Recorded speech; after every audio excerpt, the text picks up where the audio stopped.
Goeiemôre almal, Ricardo McKenzie, ons is hier in Mitchells Plain met onze nasionale minister van Binnelandse Sake en ons uitvoerende burgemeester, ons raadslede. 3 jaar terug het ons aan die vorige minister geskryf en ongelukkig soos altyd het hy e-mail deur te gaan in Pretoria. Vandag is ons hier na 'n paar maande se gesprek met onze nasionale minister Dr. Leon Schreiber, ons uitvoerende burgemeester in ons nuwe Binnelandse Sake se kantore hier in Mitchells Plain.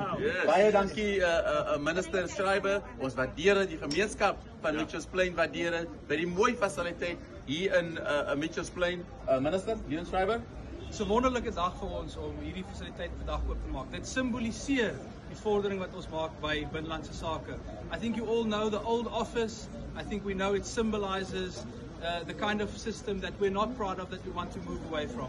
But the new office here is pointing us to the future. This is an office that symbolizes where Home Affairs is going. Our job is to deliver dignity for all. If you come here over the next few days or the next few weeks and months, I think you're going to be blown away by what you find. No more photo booths. The camera is happening right there at the counter. Die rye gaan baie korter wees. Die vorige kantoor het net 50 sitplekke gehad. Hierdie een het 250 sitplekke. Die tegnologie is opgegradeer en dis nog nie die einde van wat ons doen vir Mitchells Plain en vir die hele land nie. Want oor hierdie volgende paar maande gaan ons hard werk om seker te maak dat jy by jou plaaslike banktak jou ID en jou paspoort kan kry here in Mitchells Plain but all across South Africa. We are instilling hope that indeed not only in this province and this city but across the whole of South Africa things can get better.